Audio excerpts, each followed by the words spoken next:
진정 토크입니다. 전국이 요새 정말 말 그대로 요동치고 있습니다.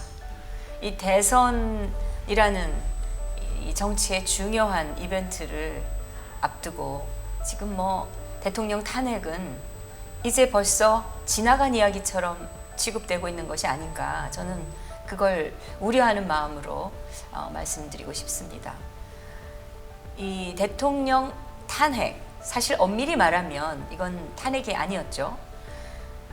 이정미 재판관이 읽은 결정문을 보면 분명히 국회에서 제출한 소추안에 어떤 내용도 인용이 되지 않고 있습니다.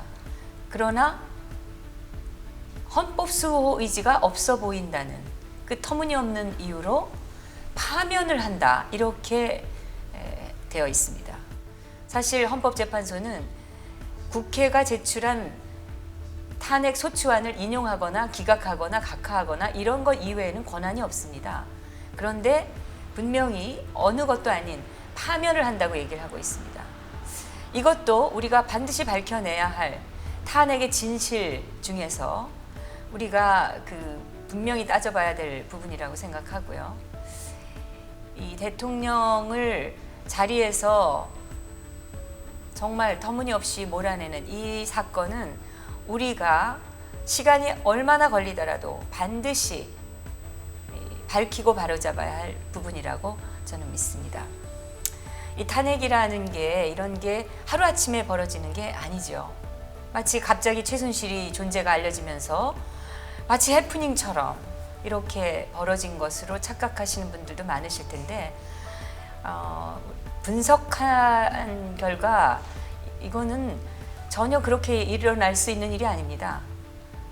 이것은 오랫동안 기획되고 준비되어 온 그런 하나의 사건이고 정변이라고 말씀드릴 수가 있겠는데, 오늘은 그래서 이게 아주 오래전부터 어떻게 기획되었는지에 대해서 말씀을 해주실 분을 초대했습니다. 자유언론수호 국민포럼의 이경식 대표님께서 나오셨습니다. 나와주셔서 감사합니다.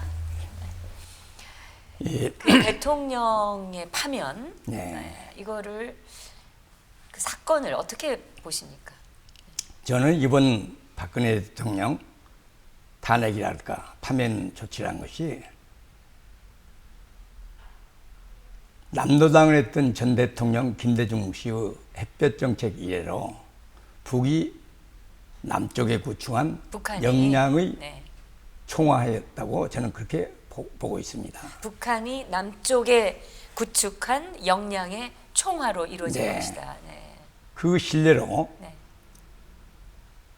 박근혜 대통령이 작년 10월 초순에 북한의 엘리트 계층도 전비를 누이치고 한국에 오게 되면 따뜻한 대한민국 품 안에 안아주겠다, 이런 발표를 했습니다. 네, 하셨죠. 그 전에 어떤 일이 있었냐. 작년 4월 8일 중국 영포에 있는 유경식당 직원 12명이 탈출해 왔습니다. 그 다음에 5월 달에 홍콩 수학 올림피아드에 출전했던 북한 수학영재가 탈출해 왔습니다. 6월 달에 유럽에 있는 김정은이 사금고 책임자 39호실 책임자가 탈출했습니다. 그리고 작년 7월 달에 북한 주영공사 해용호 씨가 탈출해 왔습니다. 그리고 8월 달에 북경 주재 북한 대사관 김정은의 약품을 조달한 참사관이 탈출해 왔습니다. 그런 그 북한의 소위 고위층들이 이렇게 연속적으로 계속 탈출을 했는데, 그 박근혜 대통령이 그 이후에 발표한 북한의 고위층들 나올 사람 나와라, 우리가 다 따뜻하게 받아주겠다라고 한 발표가 엄청나게 북한을 자극을 했을 거란 생각은 듭니다. 네, 그렇죠. 아무튼 우리가 김정은이 북의 입장을 볼 때 엘리트 계층이 설붕 현상을 일으키면서 탈출할 때 어떤 방법도 있을 수가 없습니다. 결국 탈출해갈 대한민국을 흔들어버리고 그 사람들이 엘리트 계층이 결국 숨을 곳을 없앤다. 그런 목적이었지 않냐. 그 대표적인 것이 바로 박근혜 대통령이 작년 10월 초선 그 권력 엘리트도 전비를 늦추고 탈출하면 대한민국에 품을 안아주겠다 했을 때 공교롭게도 작년 10월 24일 JTBC 거기서 최순실 태블릿 것을 결국 폭로를 했지요. 그게 참 교묘한 그 타이밍이네요. 네, 그렇습니다. 바로 그 대통령께서 그런 발표를 하고 며칠 되지 않아가지고. 네. 네. 그런데 그 TBC 손석희 사장이라는 사람이 3년 전에 네. 그 홍석현 중앙일보 회장이 스카우트 했을 때 그 보수단체들이 가서 2번 항의 집회를 한 적이 있습니다. 네. 그리고 또 홍석현 회장은 네. 그 인터넷에 보면 98년도 네. 미국에서 친북 활동을 하고 네. 준 간첩이지 않냐 이런 의심을 받고 있는 정기열이라는 사람과 네. 긴밀한 관계에 있어가지고 네. 98년도에 평양을 방문하고 와서 동백린 간첩 윤희상 문화재단을 만들고 거기에 이사를 했습니다. 아, 그거는 제가 몰랐는데 그 홍석현 사장이 98년도에 평양을 갔었고 그리고 네. 나서 윤희상 재단의 이사를 맡은 네. 그런 일이 있군요. 그 윤희상 씨는 동백님 사건의 뭐 간첩이었다고 네. 했기 때문에 그 한국에 입국이 금지되어 있었던 그런 인물이었죠. 네. 근데 그분이 노무현 대통령 때 사면이 됐나요? 사면 복권이 됐었던가요? 노무현 김대중 대통령이 취임하면서 네.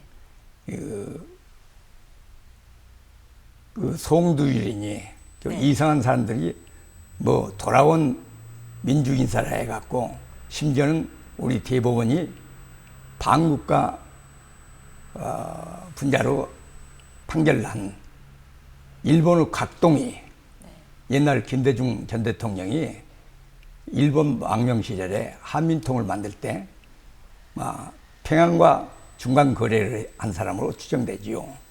그 사람까지 여기 와서 설치고 다녔습니다. 뭐라 그러셨어요? 곽동희. 곽동희라는 사람, 조총련의. 네. 그 노무현 대통령 때는 정말 그렇게 그 이전에는 우리가 상상할 수도 없었던 친북 인물들이 네. 심지어 간첩 혐의까지 있었던 사람들이 그렇게 활개를 치고 다니고 네. 아마 그런 분위기에 편승해서 이 홍석현 그 회장이 이제 점점 자기 생각을 드러내면서 네. 손석희를 결국은 이제 영입을 네. 하면서 이렇게 된 것 같아요. 그 사실 윤희상 문화재단 그 평화재단 이사를 할 때 네. 제가 홍석현 씨한테 네. 내용증을 띈 적이 있어요. 아, 내용 증명 보내셨어요? 네. 뭐라고 보내셨어요? 이건 적어도 당신 아버지 홍진기 씨 아들로서는 이건 부적절하지 않냐. 네. 이건 분명히 국가보안법 위반이다. 네. 네, 그런 내용이었지요. 아, 뭐 그 후속은 어떻게? 다음에 뭐 답변은 없었는데 네. 네. 제가 볼 때 그때부터 홍석현 씨에 대해서 저러면 안 된대 하고 상당히 안타깝게 생각했어요. 이상한 사람이다. 네. 네. 박근혜 대통령 탄핵 문제가 나오면서 네. 그 북한 엘리트층이 계속 탈출해 오다가 네. 작년 10월 달부터 딱 끊어졌어요. 네. 지금 벌써 4월 달인데 해를 넘겨서 4월 3일 날 북한이 대남 방송에서 박근혜가 파면돼 있으니까 유경식당 직원들은 돌려보내야 되지 않냐. 그런 얘기를 했어요. 그런데 유경식당 직원들 인신보호 신청을 민주화를 위한 변호사 모임 거기서 법원에 냈습니다. 그런데 그때 바로 정기열이라는 사람이 평양에 가서 그 가족들한테 위임장을 받아왔다는 것이에요. 네, 네. 그러면 정기열이는 단순히 친북 활동이 아니라 북한의 기관원이 아니냐, 그렇죠. 그런 의심을 살 수밖에 없어요. 네, 그 정도 할 수 있는 사람이라면 이건 단순히 그냥 친북 성향이 아니죠. 그거는 북한의 지령에 따라서 움직이는 인물이다. 바로 그렇습니다. 네, 그래서 우리가 제가 짐작할 수 있죠. 좀 알아봤는데 네, 네. 30년 전부터 네. 우리 한국에 알려진 뭐 노길남이랑 그 사람들보다 더 악질적인 진북 활동가라는 거예요. 그래서 북한에서 무슨 박사학위도 받았다던데요. 명예 박사학인지 뭐. 아무튼 그간의 공로를 인정해가지고. 네. 그 노길남이가 그 북한에서 그 학위도 받고 노길남이는 훈장도 받았죠. 네, 사실. 훈장도 네. 김일성 네. 훈장도 네. 받았죠. 그런데 그 사람보다 더 악질적이란 거예요. 정기열 씨가. 네. 정기열이가. 네. 그런데 불행하게도 네. 정기열이가 30년 전부터 그런 활동을 하는데 네. 지금 새누리당에서 이탈해가지고 탄핵에 동조했던 김무성 씨, 네. 지금 뭐 바른정당인가 틀린 정당인가는 모르겠습니다만은 네. 김무성 씨 큰처남 네. 최양일이라는 사람이 네. 정기열과 더불어 반 대한민국 운동을 하고 있다는 겁니다. 미국에서요. 네. 그런데 지난번에 얼핏 말씀을 주셔서 저도 그 최양일이라는 김무성 씨의 그 큰처남에 대해서 좀 알아봤는데 자료가 거의 없더라고요. 그래서 이걸 보면은 지금 이게 지금 언론이 전부 다 같이 이런 사람의 존재를 숨겨주고 있는 거 아닌가? 막 이런 생각이 들 정도로. 그럴 수밖에 없지요. 네. 왜 그러냐면 김무성 씨 그 장인이 네. 경찰서에서 유명한 최치환 씨입니다. 네. 그 양반이 서울시경국장을 하다가 58년도에 제가 듣기로는 그 자기 처가 네. 처남이 인쇄소를 하는데 국채를 위조했고 그 국채를 위조했어요. 네. 아, 그 저 김무성 씨 장인의 그 처가에서. 네. 네. 그리고 그 국채를 공교롭게도 간첩이 사용했다. 그 진위는 모르는데 당시 야당 중진인 유진산 씨가 국회에서 폭로를 했어요. 네. 대정부 질문에. 네, 네. 그러니까 최치환 씨가 시경국장 사표를 내고 나갔단 거예요. 아. 그러니까 그 다음에 가족사가 어떻게 되어 있는지 모르는데 최치환 씨란 분은 학관 반공주의자거든요. 네. 그러면 그 큰아들이 어떻게 삐뚤어지게 되는가? 어떻게 국채를 위조해 가지고 그걸 간첩에게 줍니까? 그냥 그 내용은 유진산 씨가 폭로했으니까 네. 자세히 알 수는 없지요. 그런데 그런 사건으로 최치환 씨가 시경국장을 그만두고. 사임했어요. 그리고 그 집의 큰 아들은 지금 북한에서 아니 저 미국에서 반대한민국 활동, 네, 네, 종북 활동을 하고 있군요. 네, 그렇죠. 네, 그리고 그 집의 따님하고 김무성 씨는 결혼을 했고. 네. 네. 그런데 그 이승만 대통령이 네. 본인의 책임이 아니니까 최치환 씨는 그 다음에 공보실장 임명을 해갖고 공직 활동을 계속하고 또 반공전선에서 그 활동을 했어요. 근데 어떻게 그런 아버지 밑에서 마약 중독자가 나오고 그 또 종북 활동가가 나오고 그러는지. 그 마약 뭐 그 김무성 씨 뭐 둘째 처남인가? 사위가 아, 사위죠, 참. 네. 네. 아, 네, 사위죠. 착각했습니다, 제가. 그런데 내가 이제 그 얘기를 들은 것은 네, 네. 80년도 미국으로 가서 자유민주주의 민주화 운동을 했던 사람들, 네. 그 사람들이 걱정해서 하는 얘기죠. 네. 어떻게 최치한 씨 큰아들이 반대한민국 운동을 하느냐. 네. 그래서 나온 얘기입니다. 네. 그러니까 아마 우리 대한민국이라는 나라가 자유민주주의 관용이라는 것이 한계가 있는 건데 그 자유주의, 민주주의 관용을 악용을 해갖고 과거 부역자들 또 그 후예들 네. 그 사람들이 다시금 결집을 하고 세력을 이루고 이런 과정을 되풀이하고 있어요. 네. 그 대표적인 것이 지난 18대 국회의원을 한국논단에서 그 설문조사를 해갖고 네. 보니까 그 당시 한 34명이 정북주의자였던 거예요. 네. 그런데 19대 지금 20대 이렇게 흘러고 있는데 그 정북주의 활동이 34명이라면 건국 초기 재헌국회의원 선거 직후에 국회 불합치 사건이라는 게 있어요. 네. 그 국회 불합치라는 것이 13명이었습니다. 13명. 네. 13명의 이 그 남노당 세력이 네. 이승만 대통령 초기에 그 국회에서 불합치 사건을 일으킨 네. 거죠. 미군 철수 결의안 제출하고 네. 남북 협상 재개하라고 결의안 내고 그리고 유엔 한국위원단에 똑같은 내용의 그 청원서를 내고 그래서 그걸 조사해 보니까 당시 김일성이 파견한 성시백이 간첩 그리고 남노당 중앙상무위원인 이삼혁이라는 사람이 4.3 폭동이나 남북 협상을 하면서 50총 선거를 반대했지만은 네. 내용적으로 자기들 프락치들 지원해 갖고 네. 13명이 재헌국회의원이 됐다는 것입니다.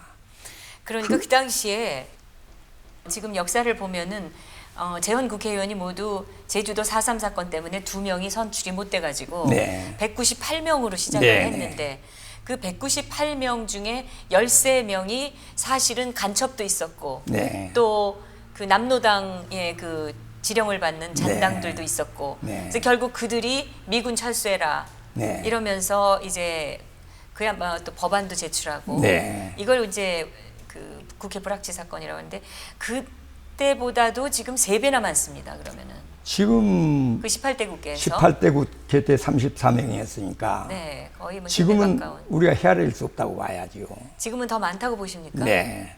예를 들어서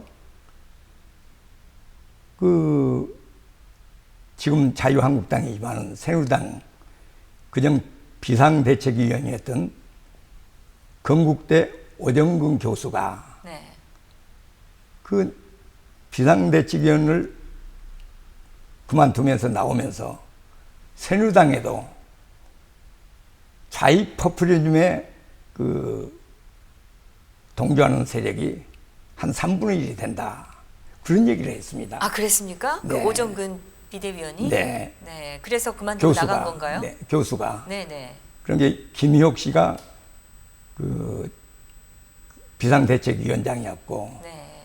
비상대책위원으로 건국대 명예교수인 오정근 교수가 그 경제학자지요. 그게 몇 년도 얘기세요? 그거 작년 일이죠. 네. 작년입니다. 네, 네.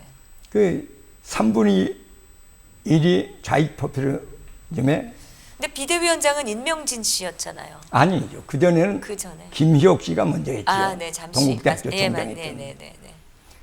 그때 이제 오정근 그 경제학자인데 그분이 그 비대위원을 했었죠. 그런데 그때 그 새누리당 지금 자유한국당 의원들 살펴보니까 좌익 포퓰리즘에 동조할 수 있는 세력이 한 3분의 1이다.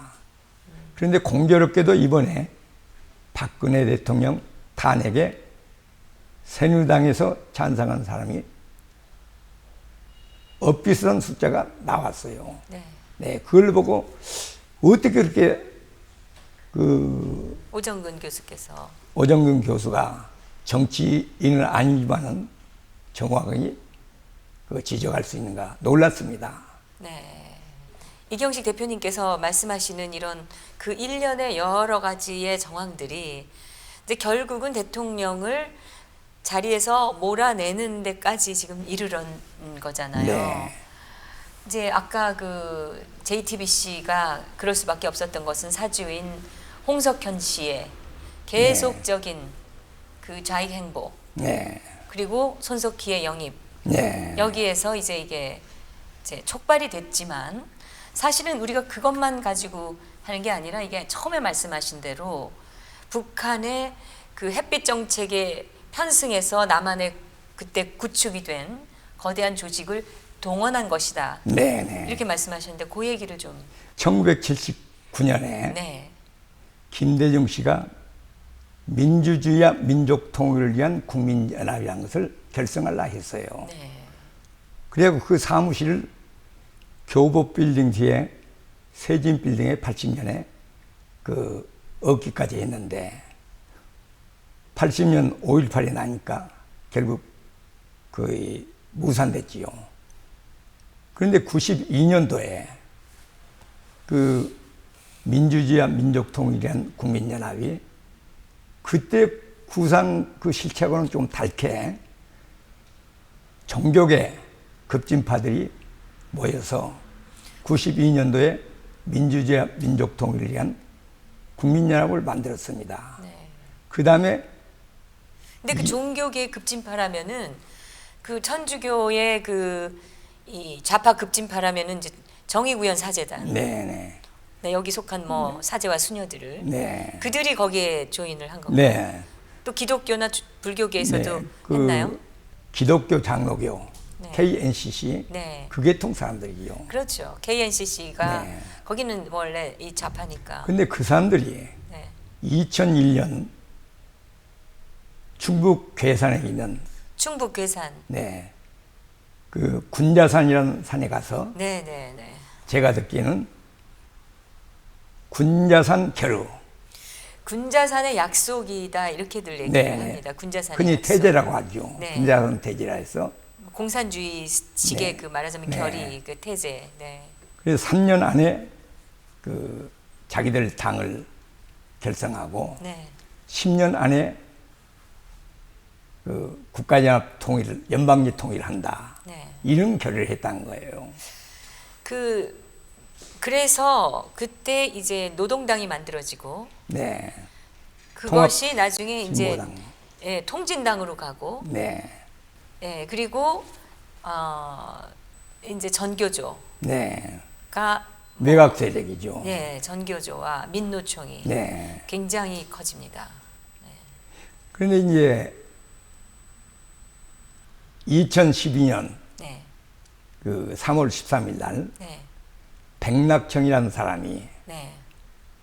그 대통령 선거와 국회의원 선거를 놔두고 원탁회의 모임이라 해가지고 뭐 김상근이니 노수인이 이 사람들과 더불어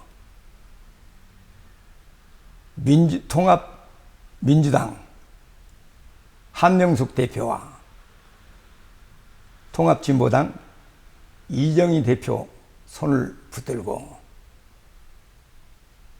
국민에게 20가지 약속이란 그 약속을 발표하고 백낙청 씨 얘기가 뭐냐. 2013년 체제를 만들겠다. 이런 얘기를 했습니다. 그런데 노수이라는 사람은 그 직후 일주일이 안 돼서 월북해가지고 무단월북을 했죠. 네. 지금 아마 감옥 살고 있을 겁니다. 뭐 3년형을 받았다고 저는 알고 네. 있는데 이 노수희가 북한에 가서 김일성 만세, 뭐 김정일 장군 만세 이거 엄청나게 하고 다녔죠. 네, 북한의 젊은 여성들 손잡고 네. 예, 여기저기 유람 다니면서 네, 네. 엄청나게 대한민국에 침을 뱉었습니다. 네. 이 사람이. 네. 그런데 백낙청 씨는 내가 볼 때 좀 이해를 못 하겠어요. 네. 2013년 체제란 거예요. 네. 그 단순한 얘기는 아닙니다. 네. 적어도 자유민주 체제를 반대하는 그런 구상을 하고 있지 않냐. 그 대표적인 것이 백낙청 씨가 2000년 6월 15일 네. 김대중 씨가 김정일과 더불어 6.15 선언. 6.15 선언을 했습니다. 네네. 6.15 선언 2항에 보면 남쪽의 국가연합제 통일론과 북쪽의 낮은 단계의 연방제의 공통점을 찾아서 통일한다. 네. 이런 조항이 있어요. 그래서 저 지금 이 종북 좌익 세력들이 계속해서 6.15 선언 이행하라고 외치는 겁니다. 그것을 근데- 말하자면 연방제 통일 그걸 지켜라 이 말입니다. 네. 네. 그래 아마 그거를 김대중 씨가 그걸 네. 한 거잖아요. 근데 김대중 합의. 씨가 네. 남쪽의 국가연합제 통일이라는 것은 네. 그건 국민을 기만한 것이에요. 그리고 우리 헌법 체제를 부정한 것입니다. 왜냐? 우리 헌법 4조는 민주적 기본 질서에 의한 평화통일이에요. 분명히 명시하고 있죠. 네. 네. 그런데 국가연합제 통일론은 4.19가 났던 60년 네. 김일성이가 대남 제기한 안이 국가연합제 통일론입니다. 그것이 발전해서 고려연방제가 됐는데 네. 80년 신군부가 들어서면서 네. 김대중 씨 그 조서를 보면 일본에서 국가연합제 통일론을 주장하고 다닌 것에 대해서 취조하는 그 수사관과 대화가 있어요.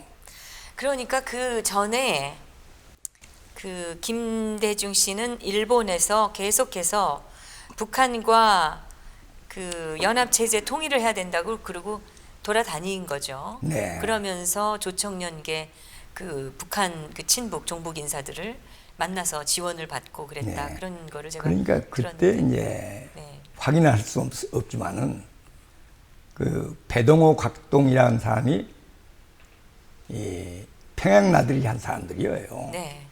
그래서 이제 그 사람들과 한민통을 하면서 결국 막 돈을 썼는데 그 한민통을 김대중 씨가 만들 때 그때 그런 그 조청년계 그 인사들이 다 들어와서 네. 근데 사실 그 곽동이나 이런 사람들은 북한을 왕래하면서 계속 심부름꾼 노릇하던 네. 사람들 아닙니까? 네. 네. 그러니까 그 사람들은 이제 들리는 얘기로는 고려연방제 통일 방안을 선전하자고 했는데 네. 김대중 씨가 머리가 얼마나 빠릅니까? 결국 그걸 해놓은 자기가 결국- 빨갱이라고 그러면서 북한을 따라한다고 할 영원히 거니까. 귀국하기 어렵지 않냐. 네. 그러니까 그걸 일축하고 국가연합제 통일론을 주장했지 않냐. 말만 바꾼 거네요. 그러니까 그 수사관 얘기는 그걸 추궁하더만요. 그러니까 김대중 아, 씨가 그게 수사 기록에 검찰 질문에 네. 있어요? 네. 그러니까 김대중 씨 얘기는 자기는 그걸 몰랐다. 김일성이가 60년 8.15 때 제안 아니라는 것을 몰랐다. 그렇게 끝까지 버텨요. 그걸 어떻게 모를 수가 있습니까? 네. 정치 그러니까 지도자가 다 발표해. 취조관이 아니 당신이 민주당 대변인을 하고 통일 문제에 대해서 관심을 가지고 신문에 보면 그 많은 글을 썼는데 왜 몰라야 김대중 씨가 끝까지 몰랐다고 해요. 네. 그래서 그것은 결국 빼고 이제 뭐 이른바 김대중 내란 음모 사건을 그때 신군부에서 그 기소를 했지요. 그런 그 과거의 그런 기록들을 보면은 네. 너무나 명백한 정황이 있음에도 불구하고 본인이 나는 몰랐다 하니까 그거를 빼주지 않습니까? 네, 제목에서. 네. 지금 박근혜 대통령의 그 뇌물 문제도 박근혜 대통령은 아니 부정한 돈 한 푼이라도 내 구자에 들어간 거 있으면 찾아서 갖고 와 봐라. 나는 전혀 모르는 일이다. 없다. 한 푼도 나는 그런 거를 받은 적이 없다라고 얘기를 하고 있는데도 그걸 그렇게 고려를 안 하고 끝까지 지금 검찰이 증거도 없이 지금 몰아붙이고 있거든요. 네. 네, 우리 그러니까 지금의 검찰의 수사도 그때하고 비교해도 이거는 격세지감이죠. 말이 안 되는 얘기입니다. 정 선생님께서도 이제 법률 전공하셨으니까 아실 테지만은 형사소송법의 대원칙은 전문법칙은 증거가 될 수 없어요. 지금 우종찬 조선일보 나온 우종찬 씨, 네. 예, 언론인은 그 탄핵재판소 헌재 재판관 야달명을 고발했는데 그 내용이나 이번에 검찰이 박근혜 대통령 그 기소를 하고 영장 청구한 과정을 보면 신문 쪼가리 20개, 40개 또 서석구 변호사 얘기를 들으면 뭐 심지어는 어디 저 북한 신문 쪼가리까지 갖다 붙였다. 그러면 그건 전문법칙에 어긋난 것이죠. 결국 명확한 증거를 제시해야지 어디에서 들었다. 그건 우리, 증거가 될 수 없습니다. 우리 법의 형사법의 기본이 증거주의입니다. 네. 그런데 지금 증거가 없는데 지금 그리고 계속 제가 하고 놀란 있으니까. 것은 네. 공동지갑 이론이란 것은 저도 법률에 대해서 좀 이해를 하지만은 형법 이론상으로 공동지갑 이론이라는 것은 듣도 못한 보도 못한 얘기입니다. 또 형사 판례에 그런 게 없단 거예요. 저는 그 공동지갑보다도 이제 용어가 경제 공동체라고 하지 않았습니까? 네. 근데 지금 뭐 이제 후보에서 떨어져서 다시 이제 충남지사로 돌아간 안희정 씨 같은 경우에 네. 그때 뭐 86억인가 수십억 그 뇌물 사건으로 해서 네. 감옥살이 하지 않았습니까? 네. 그때 뭐라고 했냐면 그 돈은 내가 쓴 것이 아니라 노무현 대통령 당선을 위해서 썼다 이런 얘기를 했거든요, 진술을. 네, 네. 그럼 그런 게 경제 공동체지. 네. 그런데 노무현 대통령의 경우는 자기는 몰랐다. 아니 자기를 위해서 수십억이 들어와서 쓰여졌다는데 네. 자기 몰랐다 해서 처벌을 면하고 네. 지금 그 오른팔 노릇을 하던 안희정 씨가 가서 뭐 옥살이를 몇 네. 년 했는데 결국 그 돈은 어떻게 썼는지 누가 얼마큼을 띄워 먹었는지 뭘 했는지 지금 밝혀지지도 않고 결국 쓴 것은 대통령을 위해서 썼다고 그러는데 네. 그게 경제 공동체 아니겠습니까? 네. 네, 그게 저는 그 공동지갑이지 않나. 그러니 내가 놀란 것은 네, 박근혜 대통령 삼성동 사저를 네, 90년에 살 때 최순실 어머니 임선희 씨가 네, 그 중개를 해서 부동산에서 그 집을 계약서 쓸 때 보니까 박근혜 대통령 이름이 나오더라. 그것을 언론이 보도가 없어요. 네. 또 그것을 경제공동체 한지갑 이론이란데 내가 조금 아는 바는 그건 전혀 틀린 얘기예요. 원래 결국 12.6 사건 직후에 박근혜 대통령 3남매가 신당동 박정희 대통령이 사시던 그 집으로 돌아왔을 때 그 집이 일본 사람들 지은 적산가옥이었어요. 워카베 집이에요. 비도 새고 18년 동안 그 관리를 안 해갖고 생활하기 어려웠습니다. 그러니까 그때 뭐 신문에 알려진 것이지만은 뭐 사금고에 박정희 대통령의 부엌을 가지고 그걸 전두환 전 대통령이 박근혜 대통령은 넘겨주니까 3억은 그 경호실 사람들 그 수고하는 사람들 그 쓰라고 더 들리고 6억을 가지고 결국 경남 건설 신기수 회장이라는 사람이 성북동에 그때 돈으로 그 집을 지었어요. 그 다음에 듣기에 결국 3남매가 함께 살다가 박지만 씨가 따로 살고 싶다 하니까 결국 그 처분해가지고 3등분해서 박지만 씨가 갖고 그 2등분을 가지고 장충동에 집을 샀다가 동생 근영 씨가 결혼을 하게 되니까 결국 그 돈으로 팔아가지고 삼성동 집을 샀다는데. 그럼 그 집을 팔아가지고 시집 보내고 네, 남은 네. 돈으로 집을 산 거네요. 네, 네. 그런데 그게 정말 그 어처구니 없는 게 아니 그 중개를 최순실 씨 어머니라면 최태민 씨 부인 아닙니까? 네. 그러면 그 말도 안 되게 떠드는 게 최태민 씨와 박근혜 대통령이 무슨 특별한 관계였다. 이걸 가지고 떠들고 있는데 네. 만일 그랬다면 그 집에 그 아이들이 그렇게 박근혜 대통령을 위해서 헌신하고 그 부인이 그렇게 도와주고 네. 했을 리가 있습니까? 네. 이런 말이 안 되는 루머를 가지고 지금 전부 술안주 삼아가지고 네. 사람들이 누워서 침뱉기를 하고 있는 것이 진짜 한탄스러운데 지금 얘기가 지금 이렇게 너무 이렇게 많은 정보를 주시니까 조금 빗나간 감은 있습니다. 그래서 네. 다시 이제 이 탄핵의 배경이 되는 그 아까 말씀하신 이 군자산의 약속으로 인해서 네. 이 종북 세력들이 드디어 당을 하나 만들고 네. 그 당이 2013년도에는 반드시 제도권에 들어오겠다 그런 결정을 했다는 거잖아요. 네. 그래서 결국은 사실은 18대 국회에 그 통진당 세력들이 국회의원이 되지 않았습니까? 네. 그러니까 그 군자산의 결이라는 게 실현이 된 거죠. 네. 그러니까 군자산 결의는 통진당뿐이 아니고 네네. 그 우리 대한민국의 각고대 그 침투된 네. 자익 좌경 세력의 총본산이라고 할 수 있죠. 네.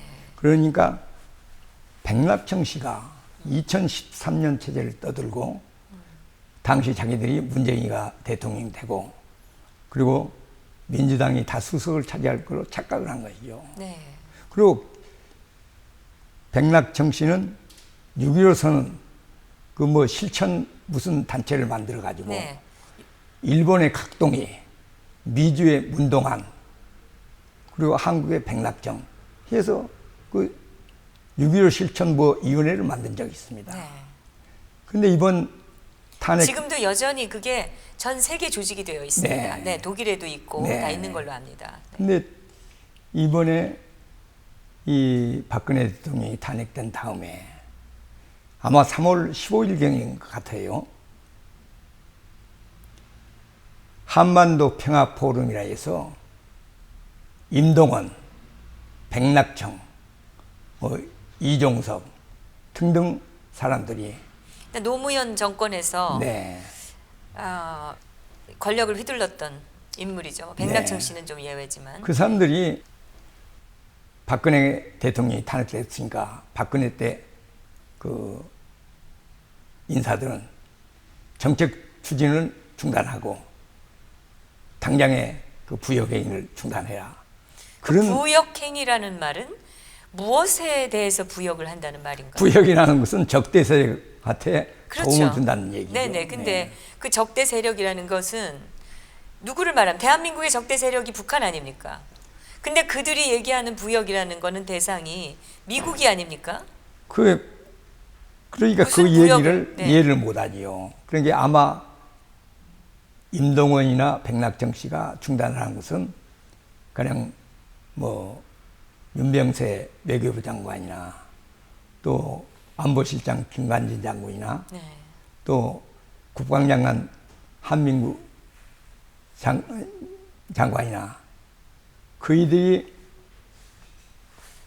추진하고 있는 뭐 사드 배치 문제나 다른 북한의 대남 도발에 대한 그 경계 이런 것을 중단하라는 얘기인데 네네. 그 의도를 알 수 없어요. 네. 그리고 의도를 모르시겠어요? 그래 알기만은 딱 잡아서 얘기하기는 없죠. 그거야 사드 배치가 북한이 반대하고 있는데 이 사람들은 친북 인사들이니까 북한의 주장을 따라하고 있는 거 아닙니까? 그러니까 내가 볼 때는 그렇습니다. 네. 임동원 씨나 그 백낙정 씨가 상식적인 사람들이라면 김대중 전 대통령이나 노무현 전 대통령이 두 정권 사이에 87억 불이 북에 올라갔어요. 결국 햇볕 정책이라 해서 그걸 경제 개발에 사용하고 먹고 살라고 준 돈인데 결과적으로는 핵 개발을 해갖고 대남 위협을 하고 있다.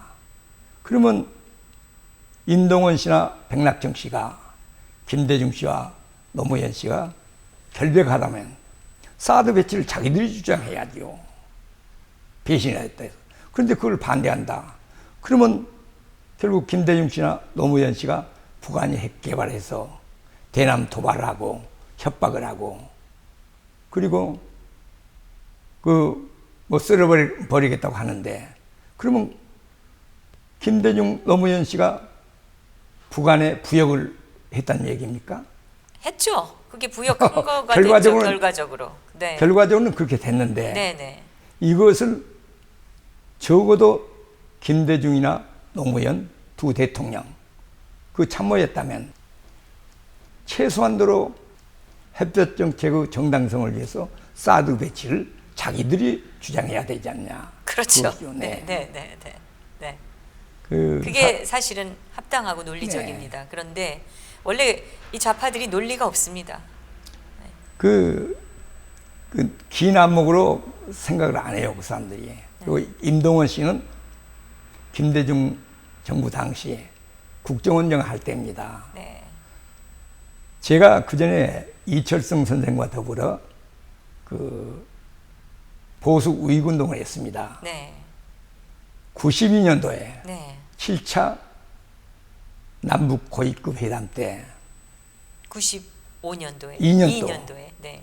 임동원 씨하고 네. 우리 이동복 씨하고 네, 네. 평양에 가서 우리끼리 거기서 시비가 벌어졌어요. 그래서 그러면 임동원 씨하고 이동복 선생께서 싸웠다는 얘기시네요. 네. 네. 그래서 그것이 언론에 보도되니까 네. 국가원로서 이철승 선생과 문봉재 옛날에 서북청년단 단장을 했던 분이죠. 교통부 장관도 하시고 내각 사무처장도 했죠. 그 양반 그리고 건국회라고 지금 우리 손진 선생이 하던 단체를 지금 네. 권영애 장관이 전 장관께서 맡고 있죠. 네네.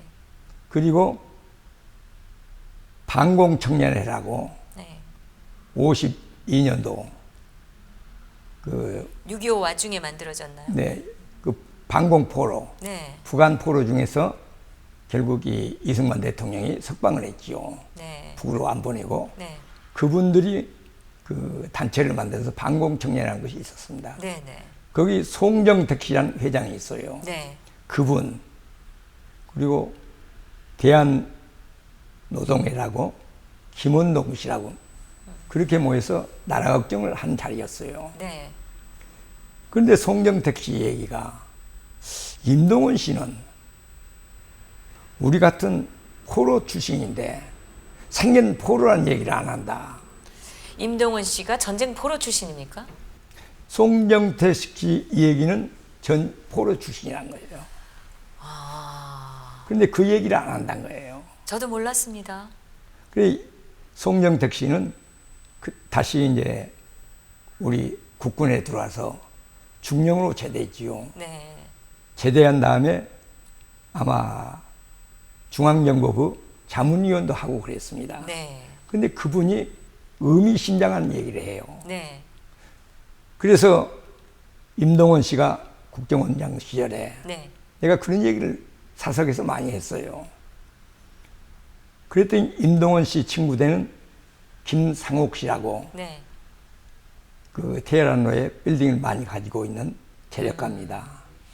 그 사람이 임동원 씨 친구예요. 네. 네. 근데 그분이 내가 자주 나갔던 조선호텔 커피숍에 한번 찾아왔어요. 네. 나하고 같이 자리를 같이 한 분도 그분 잘 알더만요. 그래 그분이 임동원 씨는 자기가 같이 일사후퇴 때 신의주에서 마지막 열차를 타고 탈출했다 이런 얘기를 해요.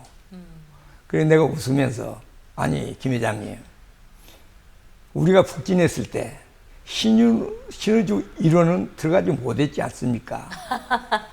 그러니까 거기서 얘기를 끝쳤어요. 네. 단지 그 부산 그 부두에서 노동하다가 육사 13기로 들어갔다.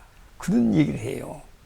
그래서 내가 상당히 그 임동원 씨가 그 신경을 곤두세우고 있다는 것은 알고 있었어요. 네. 그 소문이 나는 것을 경계해서 네. 자기 친구를 보내가지고 엉뚱하게 둘러대려고 하다가 본전을 네. 못 찾은 거네요. 네. 네. 그러니까 임동원 씨 얘기는 지금까지 일사후퇴 때 내려와서 부산 부두에서 노동하다가 육사 13기를 갔다고 주장을 하지요. 근데 그 이후에 이 사람의 그 좌파 행보를 보면 그리고 뭐 김대중 대통령 시절에 뭐 어련히 그 자기 코드에 맞는 사람을 중요 요직에 앉혔겠습니까? 네. 그런데 그런 행태를 보면은 이분이 전쟁 포로였다면은 그냥 위장 귀순을 해가지고 석방이 된 그런 케이스일 수도 있겠네요. 그건 이제 이건 알 뭐- 수가 없는데. 그거는 추정입니다만은. 네, 네. 이런 그 김대중 씨가 네, 아태재단을 만들었습니다. 네, 네, 거기 처음 사무총장이 조영환 씨라고 네. 아리조나 주립대학 교수를 했던 분이에요. 네, 근데 중간에 얼마 안 돼서 두고 그만두고 네, 네, 임동원 씨가 그 그렇죠. 아태재단 사무총장을 했어요. 네, 그래서 내가 듣기로는 임동원 씨를 그 소개한 사람이 김남식이라는 사람이 있습니다. 네, 53년도에 남파간 쪽으로 내려다가 네, 그 붙들려 갖고 전향했다고 한 사람인데 그이가 임동원 씨를 김대중 씨한테 소개해 갖고 아태재단 사무총장이 됐다. 그런 설이 있어요. 네, 그런데 원래 조영환 씨, 아리조나 조 그분은 그 진주 출신인데 자기 외삼촌이 월북에서 북한에 고위직이 있었어요. 네, 그러니까 아리조나 주립대학 시절에 그 외삼촌이 살아계실 때 여러 가지 목적으로 북한에 가서 자료도 가져오고 상당히 정통한 사람으로 알려져 있어요. 네, 그런데 이제 자기 외삼촌이 작고한 다음에 북한에 끈살이 떨어진 것이죠. 그런데 경남대학교 박재규 총장이 극동문제연구소 소장을 그 아리조나 조한테 맡겼지요. 그걸 김남식이라는 사람이 김대중 씨한테 김대중 씨는 조영환 씨를 그 북의 정통한 사람으로 알고 아태재단 사무총장을 시켰어요. 네, 그런데 보니까 북에 끈살도 없고 또 뭐 새로운 어떤 자료 같은 것도 없으니까 다음에 임동원 씨로 바꾼 걸로 알고 있어요. 네, 그런데 내가 듣기로는 임동원 씨가 국정원장이 돼가지고 네, 북한에 김용순이 하고 뭐 제주도를 탐방하고 그런 그랬죠. 일이 있었대요. 그때, 네. 그런데 초청해가지고. 듣기는 김용순이가 장성 프로젝트라 해가지고 이 북한에 동일명의 아태재단을 만들었다. 그런 설이 있습니다. 김용순이 아태평화재단을 북한에서도 만들었나요? 네네. 그러면 우리 다시 본류로 돌아가서 이런 그 햇빛 정책에 편승해서 북한이 많은 그 뭐 종북 세력들을 지금 심지어 어떤 말이 있냐면 평양에 있던 대남 전략 사업부가 뭐 굳이 평양에 있을 이유가 없어서 김대중 대통령 시절에 대한민국에다가 아예 설치를 했다 본부를 뭐 이런 말까지 저는 들어서 그 정도로 지금 너무나 자유롭게 네. 친북 종북 인사들이 활개치고 다녔거든요. 네. 그러면 그 세력들이 지금 오늘날 이 박근혜 대통령을 파면시키게 되는 그 상황에 어떻게 역할을 했을까요? 그러니까 이번에 그 보면 만약에 정말로 국회에서 탄핵소추 결의안 그 안대로 해가지고 네. 그걸 헌법재판소에 판단해야 되는데 그걸 헌법재판소 그 주심 판사가 네. 고쳐서 한다. 이것은 법리론상 있을 수가 없는 일이죠. 있을 수 없는 일이죠. 네. 예를 들어서 이거 많은 국민들이 이거를 지적을 하면은 뭐 헌재가 어련히 알아서 해서 이런 식으로 네. 무엇이 문제인지를 확인하려고 하지 않은 이 국민들의 그런데 국민이 문제가 아니고 단순한 이런 것도 저는 되게 문제라고 봅니다. 네. 네. 저는 국민의 문제가 아니고 네. 우리 언론이 문제입니다. 그렇죠. 언론이 엄청난 문제죠. 지금 우리 언론이 왜 이렇게 이상해졌냐. 과거 우리 언론은 자유 언론을 지키한 선배들 그 지사적인 어떤 그 기질이라든가 그게 결국 한국 민주발전에 큰 초석이 됐죠. 그 정신이 있었죠. 네. 네. 그런데 지금 그 언론계는 내가 알기로 80년대 주사파 운동을 했던 사람들이 대중사회를 움직인 것은 매스 미디어라 해가지고 방송신문계에 많이 들어갔습니다. 또 일부는 국민의 머리를 세뇌한다 해가지고 국사과에 들어갔습니다. 그래서 우리 한국 사회가 지금 그 이상한 사회로 변해가지고 뭐 검정 교과서에 보면 뭐 김일성을 또 6.25를 그 이상한 방향으로 기술하고 그런 경향이 있어요. 그 포털 사이트에도 김일성에 대해서 잘 안 나옵니다. 제가 전에 찾아본 기억으로는 김일성을 치면 1950년에 6.25를 일으켰다는 게 분명히 나와야 되잖아요. 네.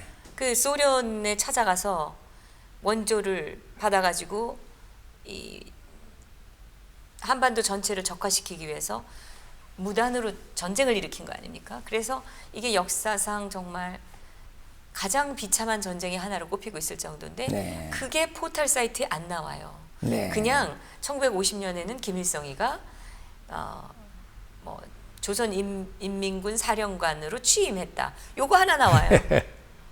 그럼 이 미친 포탈들이 빨리 정리되지 않으면은 대한민국의 이 왜곡된 역사를 네, 어떻게 김일성이가 바로잡을까? 네. 심지어는 그 3.1운동 시절에 그러면 김일성이 8살 때예요. 네, 네. 자기 아버지 손을 잡고 뭐 평양에 와서 3.1운동 만세운동을 지휘했다. 그게 북의 기술입니다. 8살 때. 네. 상식적으로 납득할 수 없는 얘기예요. 그리고 김일성이가 1926년에 육문중학을 다닐 때 타도 제국주의 동맹을 만들었다. 그러면 김일성이가 14살 때입니다. 그런데 중국어로 막스의 자본론이 번역된 것이 1926년 상민이라는 사람이 칼 막스의 자본론을 번역했어요. 네. 그런데 김일성이가 타도 제국주의 동맹을 만들었다. 경찰에 잡혀가니까 손정도 그 교장이 자기를 빼줬다. 그래갖고 심지어는 손정도 선생이 목사님이 임시정부 의정원 의장을 했어요. 그분이 바로 우리 초대 해군 참모총장 해군 아버지 손원일 제독의 아버님입니다. 네. 그래서 내가 알기로는 손원일 제독이야 뭐 돌아가셨지만 그 가족들을 북에서 자기들 그 김일성의 신화를 만들기 위해서 초청하려고 노력을 했어요. 그러나 그 손원일 제독 부인 그 사모님 그 홍 선생이나 그분들이 거기에 관심이 없어요. 절대 응하면 안 되죠. 대한민국, 네, 네. 대한민국의 네, 이 장군이셨는데. 네. 그 손원일 제독 동생분인 손원태 씨란 분이 미국에 계셨는데 그분을 초청해서 한번 갔다 온 적은 있어요. 아, 그 동생은 갔다 왔군요. 네. 어떻게든지 그 김일성 신화를 합리화하기 네, 위해서 그렇습니다. 뭔 짓이든 하는군요. 네. 근데 어찌됐든 그 지금 이런 그 거대하게 이 대한민국 사회에 군데군데 이 또아리를 틀었던 종북 좌파 세력들이 지금 이 대통령 파면 사태에 어느 정도로 얼마나 개입이 돼 있다고 생각하십니까? 그러니까 제가 볼 때 촛불 시위가 네. 뭐 대한민국 주권을 대변했는데 촛불 시위 시작이 뭡니까? 네. 광우병 시위와 똑같습니다. 그렇습니다. 진보연대 네. 그리고 통진당 잔류 그리고 민노총. 그리고 정교조 민노총 네네. 그리고 이제 그 종북 세력인 야당 네. 기껏해야 3만 4만입니다. 네. 그걸 우리 언론이 대대적으로 보도를 해요. 뭐 초기에는 이 언론이 만들어낸 이 말도 안 되는 그 나중엔 다 그게 거짓말로 밝혀졌지만 뭐 60몇 가지가 거짓이었다고 그러는데 그런 거짓에 속아서 나간 일반 국민들도 있었습니다. 처음에. 처음에 그렇다고 예, 봐야죠. 처음에 이제 한두 번은 그랬는데 이제 거기서 벌어지는 것들이 이제 환멸을 느껴가지고 네. 점차 빠지고 네. 이제 정말 그 이 골수 좌파 세력들만 거기 남은 그렇죠. 거죠. 예, 민노총이 뭐 어마어마하게 이 돈을 써서 사람을 동원했다는 말도 있었고 뭐 네. 많은 이야기들이 나오고 증언들이 쏟아져 나오고 그랬는데 이게 인터넷에서 돌았는데 언론들은 그것에 대해서 전혀 보도를 하지 않았습니다. 심지어는 증언이 있는데도 불구하고. 네, 심지어는요. 제가 11월 5일 날 네. 오후 3시에 네. 세종문화회관 앞을 지났습니다.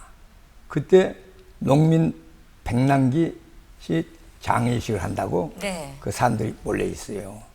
그런데 세종문화회관 앞에 탁자를 놓고 네. 볼세비키라고 하는 단체가 네. 그 레닌의 제국주의론과 그리고 무엇을 어떻게 할 것인가 그 책을 거기서 배부하고 있었어요. 아, 그걸 그 참가자들한테 나눠주고 있었어요? 네. 그래서 그 볼세비키 그 명함을 한 장 얻자 해갖고 그 내가 볼셰비키라는 단체는 그 프레카드도 사회주의가 답이다 뭐 이런 거 붙이고 그랬던 그 단체. 레닌이 결국 러시아 혁명을 한 것이 볼세비키 당이죠. 네네. 원래 레닌이 불꽃대라고 하는 그 소규모 막 그룹을 가지고 있다가 다음에 볼세비키 당을 만들어갖고 4천 명을 만들어갖고 러시아 제국을 뒤엎었지요.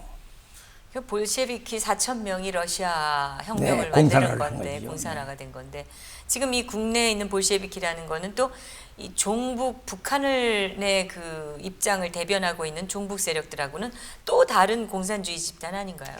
뭐 조금 그거 다른? 동의어로 봐야죠. 네. 그런데 내가 하다 그 어처구니 없어서 또 전개된 상황이 이상해서 바로 1월 18일 날 조선일보 사장과 동아일보 사장한테 자유언론 수호 국민포럼 대표 이아무개 해가지고 그걸 첨부해서 내가 보내셨어요. 보냈어요. 근데 아무 신문 기사도 없고 그러니까 지금 이 촛불 집회 현장에서 이런 일이 벌어지고 있는데 너희들이 이 촛불을 이렇게 미화해서 보도하면 되겠느냐 이렇게 항의하신 거잖아요. 네네. 증거 첨부해서. 네네. 그런데 아무런 반응도 없고 반응이 없죠. 그 이후에 뭐 전혀 보도 태도나 네. 이 진실에 대한 어떤 그 보도 자세는 전혀 없었습니다. 그래서 그걸 제가 그때 가지고 또 그거 자체가 국가보안법 위반이 되니까 네. 다동파출소에 내가 신고를 했어요. 네. 그리고 이것은 내가 가지고 있겠다. 그리고 시경이나 종로서 정보과 사람들한테 얘기를 해줬어요. 너 이거 알아봐라. 네. 이건 대한민국 국가 존립 문제다. 그런데 한국 경찰들이. 이 공안기구가 완전히 마비되어 있습니다. 지금 공권력은 없어졌고요. 네. 네, 이거는 뭐 권력이 움직이면 거기에 따라서 부역하는 네. 그런 집단이 돼버렸다는 생각을 지울 수가 없습니다. 네. 네. 지금 제가 전혀 보기에는 지금 그래요. 국정원에다가 그런 명백한 이 그 체제 반체제 그리고 공산주의 이런 것들을 고발을 해도 아마 국정원도 잡지 못할 겁니다. 아마 제가 무기력화돼 알기로는 있어서. 국정원이 그동안 좌파 정권 10년 그리고 얼치기 우파 정권 이명박 5년 해가지고 국정원도 이상한 집단이 됐지 않냐. 그때 그 김대중 대통령이 취임하자마자 한 달 남짓된 33일 만인가요? 네. 이때 대북 정말 대공 요원들 아주 정예 요원들 582명을 네. 해고하지 않습니까? 581명인가 뭐 아무튼 그리고 다 물갈이를 하면서 참 안타까운 것은 정권이 물러가면 이 사람들도 그만둬야지 마땅한 네. 건데 그냥 계속 온 거죠. 네. 네, 공무원이다 이래가지고. 그러니까 제가 한 40일 전에 네, 그 어느 신문을 보니까 80년대 주사파 운동을 했던 사람이 네.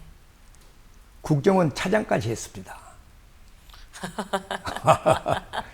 그래 그걸 보고 내가 깜짝 놀랐는데 물론 우리 한국 반공운동은 전향자들이 상당한 기여를 했습니다. 네, 네. 그 초기 반공 기여자는 많이 증언을 했죠. 네. 많은 진실이 그들이 밝힘으로써 알려졌고 기여를 했지만 네.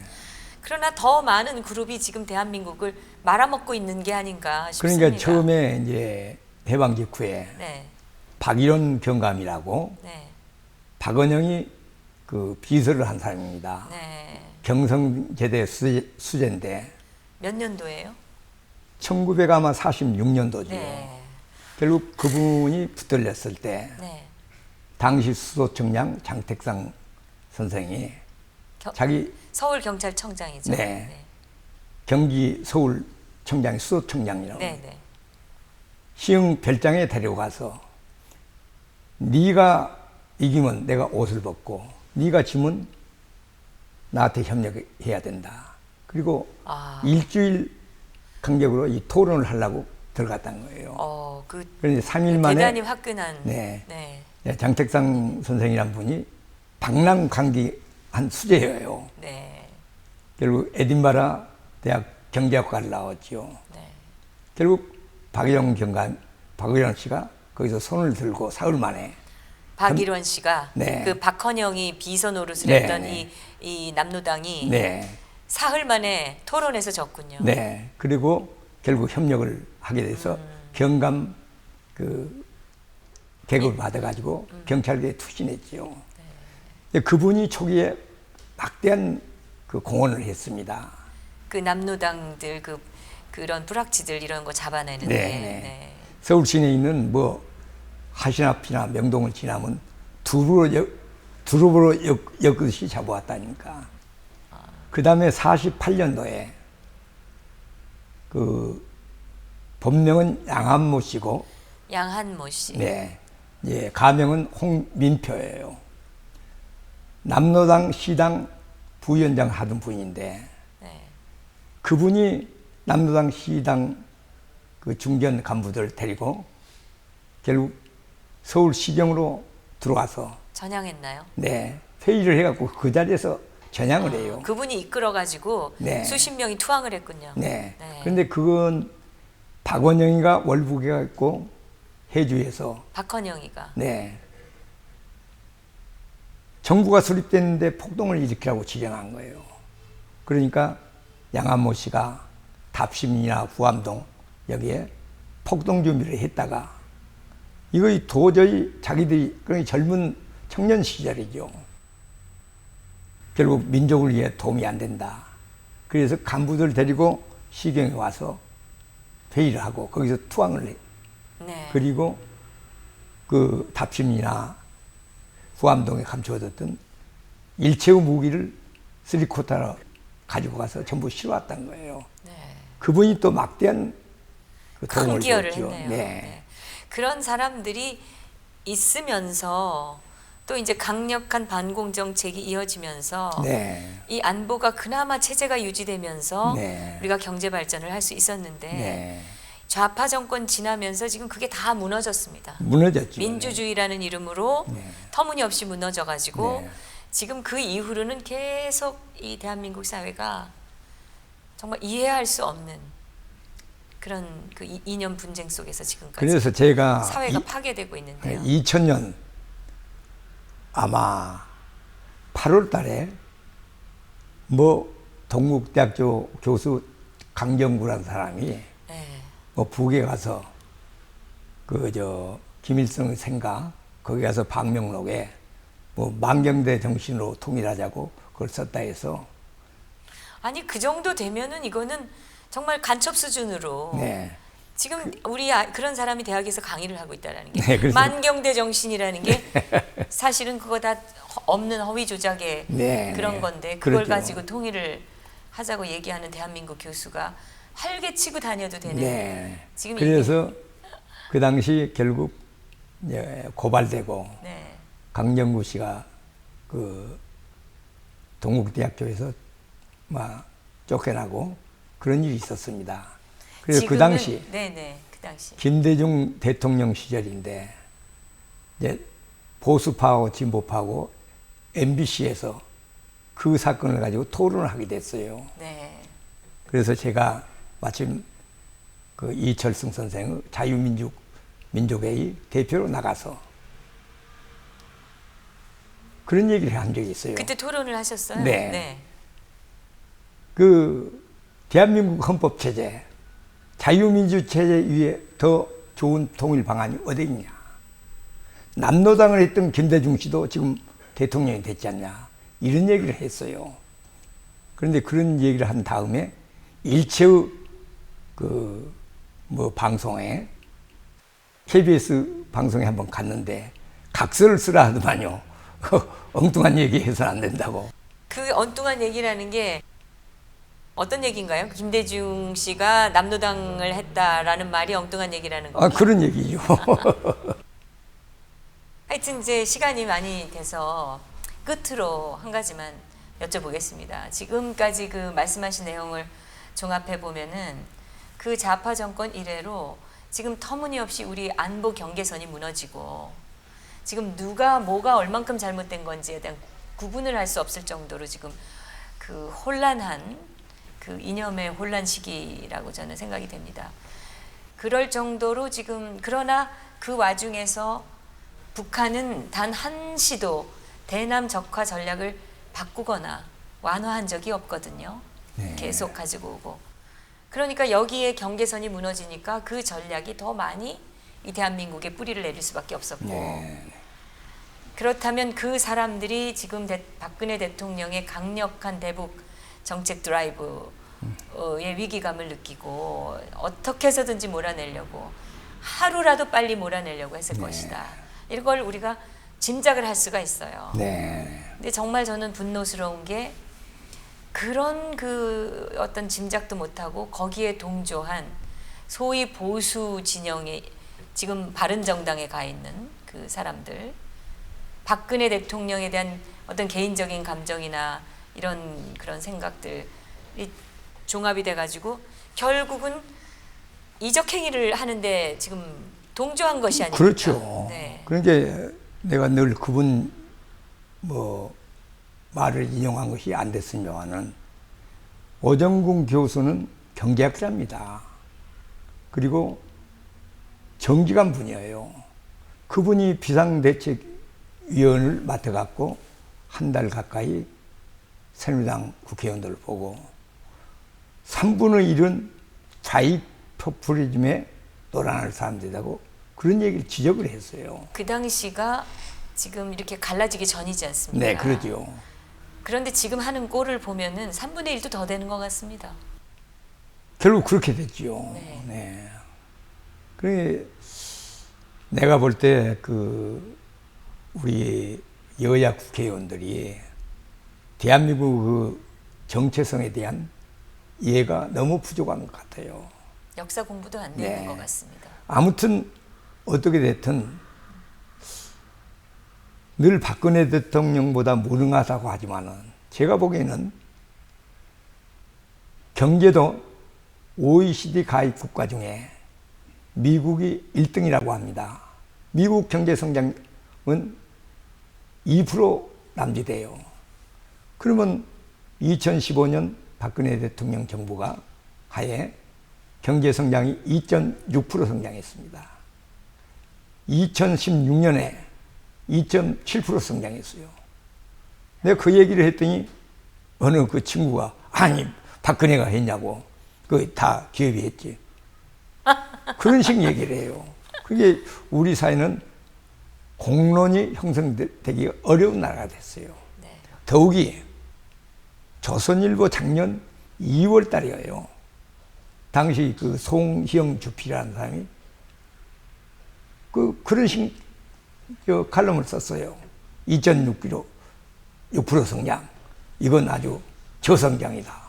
저성장이요? 네, 아주 낮은 성장이다. 아니, 네. 미국이 우등생인데 2% 성장했고 한국보다 OECD 가입 국가 중에 경제 성장률이 좋은 나라는 싱가포르, 룩셈부르크, 스위스, 그리고 덴마크. 일본이 0.8% 2015년에, EU가 0.2%. 그 정도입니다. 그런데 세계적인 어떤 경제 현상을 왜곡해가지고 박근혜가 무능하다. 박근혜 정부가 무능했다. 이걸 우리 언론이 계속 국민을 선동한 거예요. 그 송희영이라는 사람은 언론인으로서 자기가 글을 쓸 수 있는 권리를 자기 개인의 이익을 위해서 팔은 사람 아닙니까? 결국 그래서 재판까지 가고 지금 네. 엄청나게 처벌받아야 되는데 그렇게 뇌물 받고 그렇게 자기 직업을 이용해 가지고 엉뚱한 세력을 돕고 한 그런 사람은 지금 불구속, 증거가 명확한데도 불구속 네. 지금 기소를 받고 있고 아, 이게 참 터무니없습니다. 얼마나 우리 언론이 한심스러우냐. 네. 유엔 사무총장을 했던 반기문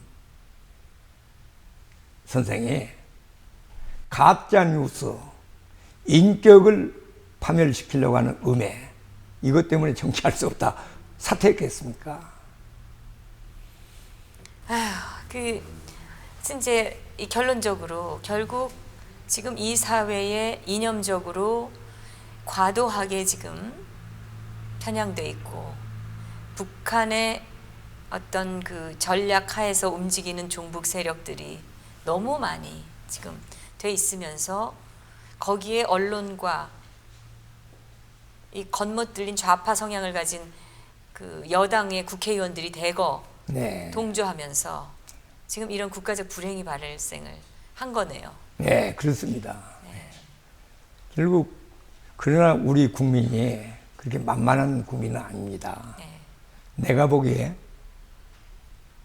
10년 전 언론이 촛불 시위를 부추기고 뭐 한 달 전부터 100만 모이니 뭐 그렇게 한데 아유 뭐 연인원 2천만이니 뭐 네. 아주 말도 안 돼. 말도 안 되는 소리 굉장했습니다. 하는데 네. 나라를 염려해서 태극기 집회에 참석한 그분들은 누구 말 듣고 온 분이 아닙니다. 네. 내가 알기로 그 태극기 집회 주축인 박사모 그 인원은 얼마 안 됩니다. 얼마 안 돼요. 네. 대부분이 500만, 200만, 100만 그 군중이란 것이 나라 걱정에서 나온 분들이에요. 네. 이제 그 현장에서 만나 뵈면 뭐 전직 외교관들도 많으시고 네. 현직 뭐 기업 대표들도 나오시고 뭐 많습니다. 그 교수님들도 많이 네. 나오시고 전부 다 걱정해서 나오신 분들 전부 부부 동반해서 네. 나오시고 그러시더라고요. 그래서 근데 이런 사람들을 JTBC가 노숙자들 목욕시켜서 나왔다고 돈 줘서 나왔다 이런 그건 무슨 기사도 아니고 취재도 안 하고 쓰레기 같은 그런 거를 내보내면서 대한민국 이 사회를 이렇게 혼란스럽게 만들고 있는 이 언론들의 개과천선하지 않으면 어떻게 우리가 미래를 그 기약할 수 당분간은 있겠습니까? 어려울 것 같아요. 우리 언론계가. 그 어떤 의미에서는 뭐 그걸 언론 탄압이라고 볼 수 있을까 모르지만은 미국에서 친북 활동을 한 준 간첩과 연계된 그 세력에 대해서는 국정원이나 검찰 공안부에서 분명히 조사를 해야 됩니다. 네. 조사를 해야 법앞에 평등이라 해서 1577만 표를 받은 선출된 권력 박근혜 대통령을 파면하고 서울구치소에 수감을 해놓고 고문에 가까운 수사를 하고 있는데, 아니 종북주의자들 또 친북 준 간첩과 접촉된 사람들 사실 여부에 대해서 조사해야 되지 않습니까? 네, 그렇습니다. 그 말씀을 결론으로 우리가 삼고 다시 한번 또 모셔서 네. 또 다른 어떤 역사에 숨겨진 이야기들을 좀 청해서 듣도록 하겠습니다. 네, 네. 감사합니다. 네. 네, 오늘 진정 토크는 자유언론 수호 국민포럼의 이경식 대표님을 모시고 이 탄핵이 과연 하루아침에 이루어진 것이냐, 여기에는 북한의 이 위기의식을 느낀 북한 정권의 대남 그 전략이 영향을 미쳤고, 이 남한의 뿌리 깊게 지금 햇빛 정책에 편승해서 자리를 잡은 이 종북 세력들의 영향이 또 거기에 크게 작용을 했다. 이런 그 얘기에 대한 여러 가지 배경과 사실들에 대해서 여러분께 전해드렸습니다. 다시 말씀드리지만 박근혜 대통령은 탄핵된 것이 아니고 파면되었습니다. 헌법재판소는 헌법으로 정해진 국회에서 제출된 탄핵 소추안에 대한 인용과 혹은 기각을 할 수 있는 권리만 있을 뿐입니다. 그런데 헌법재판관들은 인원수도 이 정족수를 채우지 못한 상태에서 탄핵 소추안에 있는 내용은 하나도 인용하지 않은 상태로 헌법 수호 의지가 없다는 그런 법에도 없는 죄목으로 대통령을 파면한다고 얘기했습니다. 저는 솔직하게 말씀드리면 이분들이 이 뒷감당을 어떻게 하려고 이렇게 터무니없는 결정을 내리고 있는가. 역사가 반드시 이런 결정을 심판할 날이 올 것이라고 저는 생각합니다. 다음 시간 진정 토크 또 기대해 주시기 바랍니다. 감사합니다.